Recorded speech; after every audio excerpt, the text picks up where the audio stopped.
It's the Slam Dunk. Okay, so it's the PM's job to talk up the New Zealand economy. Talk it up, talk up New Zealand. That's what, we get that. But you have to tell the truth and be realistic about where we are at. We're not fools. We see what's going on and we feel it as well. We've got our own businesses, we know. And the problem is the economy is flatlining again after we were told this was the growth year. Wait till the middle of the year and watch this thing bounce. GDP figures will come out on Thursday this week. Hopefully we see some growth, but if we do, we're talking less than 0.5%. I know, hold off on the celebrations, right? I've spoken to business people, HR managers, recruitment firms, and they all say they have never seen New Zealand like this before. And they wonder when and if we will actually wriggle free from the suffocating flat period, which has been here for at least, if you look at back 3 years now.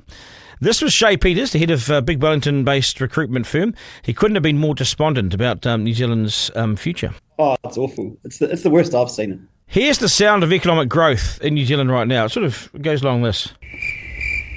All I hear is the sound of crickets as we wait. It feels like at least 3 years of near recessionary conditions. And you have to wonder, will this ever get better? And when and how? And I believe it's starting to get into our heads now and mess with our national psyche, don't you? Because dead cats don't bounce, and even Kiwi Bank economists, as late as last Friday, were saying, quick, cut interest rates further and try and stimulate some life into this dying carcass. Once again, she's flat out there when we were told something else would be happening.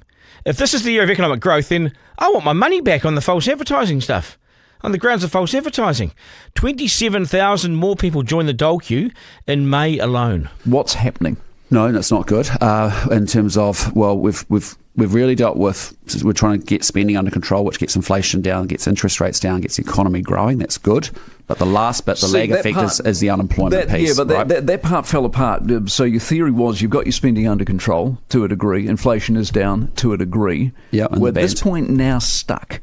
Well, no. We run out of puff. I can't see where the economy is growing. Outside of dairy and forest, all that stuff we talked about last week, we now appear to be, that theory that April, May was a problem, but hang on, the latter part of 25 will be fine, doesn't seem as real as it once did. Yeah, I mean, we always knew unemployment's the last bit that has to come right after those first four bits. And so, we've been forecasting that it will peak in the middle of the year and then start to trend down in the back half of the year, which is, as the economy continues to grow.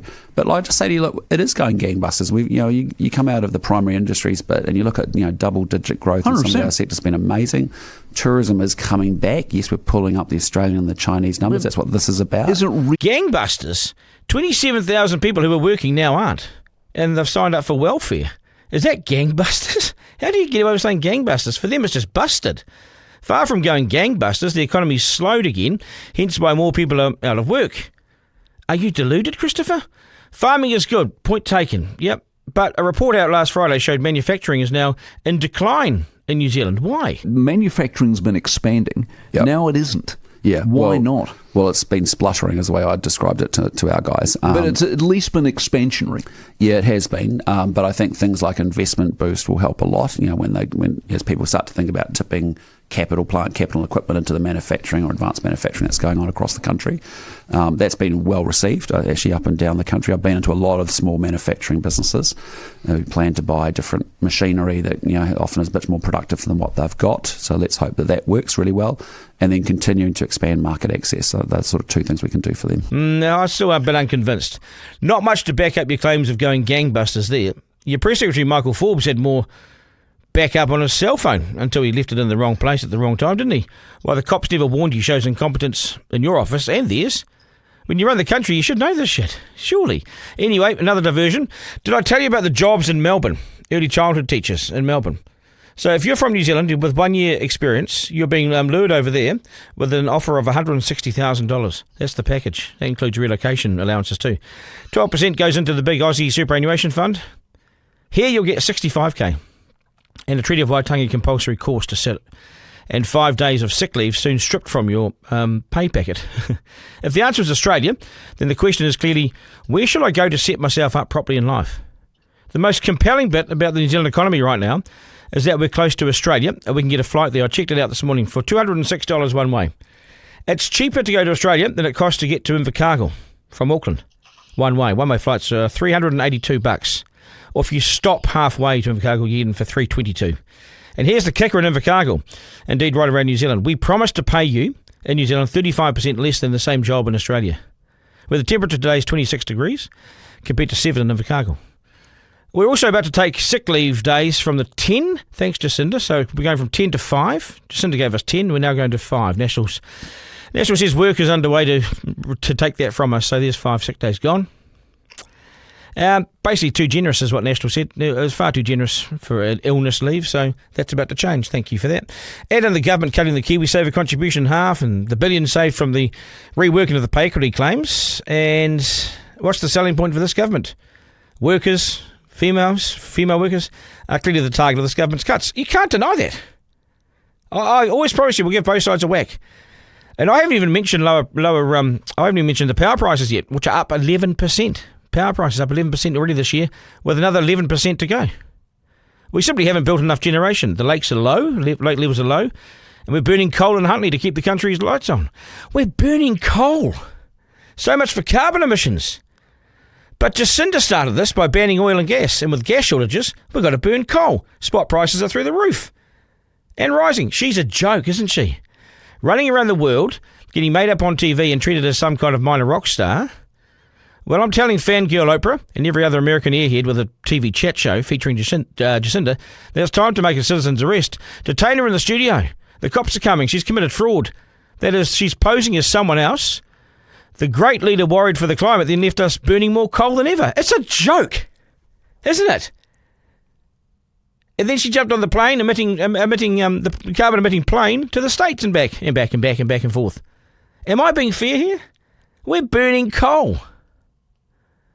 Remind me why I should stay in New Zealand again. The compelling facts are with the Aussies. And Christopher Luxon looks like a yappy, lonely loser off on a C-lister type trip on the slow boat to China to beg them to come to New Zealand now and to spend money and to prop up New Zealand and to prop up his goal this year of having economic growth. So he's gone back to the Chinese. Only 60% of the Chinese who were here pre-COVID have returned for tourism. His claims that he can and will get the economy humming again looks a bit like a mail order scam, and it comes with all the honesty and integrity of an Adrian Orr resignation. And what a world-class wanker Orr turned out to be. A precious little pup who cut and run and got others to mislead the country on his behalf because he refused to do what he was telling the country to do on a regular basis. He refused to live on a smaller, tighter budget at the Reserve Bank. He saw himself as different to the rest of us, who were paupers. Do as I say, not as I do. He couldn't run the bank on $775 million. He needed $1 billion. He showed all the accountability and transparency of a stage-managed exit of himself. Shocking. Back to Kojak. All this talk from Christopher Luxon this year about this year being the economic growth year. Well, we're 6 months in and we're still on life support. For all the talk of the much-needed downsizing of the public service, there's so many headlines, so much noise. The facts show just 2,000 lost their jobs. After all that noise and fuss, it went from 62,000 to 60. And those 2,000 were the workers that Jacinda put in place in the 3 months before the election. It's still 13,000 workers higher than when Jacinda took office in 2017. So I think David Seymour's going to do something about this. Probably should. I saw Ruth Richardson the other day saying what we needed to do. And that is one tough rooster. You look like a woke apologist, Christopher, who still uses the phrase Aotearoa on its own without the words New Zealand. I wonder, Mr. Luxon, if trying to appease everyone as you like by virtually no one. Because you've done nothing that's remarkable either way, and even the pay equity cuts were done so quickly, I'm not even sure that you or your office was in the loop, or even knew about them. I think, sir, you're seen as too timid, too spineless, and you're still spending willy-nilly, and after all the talk of getting us back on track, we have to wait till 2029 for a budget surplus, which will be so small that waiting in advance for something so tiny and unimaginative is like a 4-year game of pass the parcel, only to end up with a $1 scratchy that doesn't win at the end of it.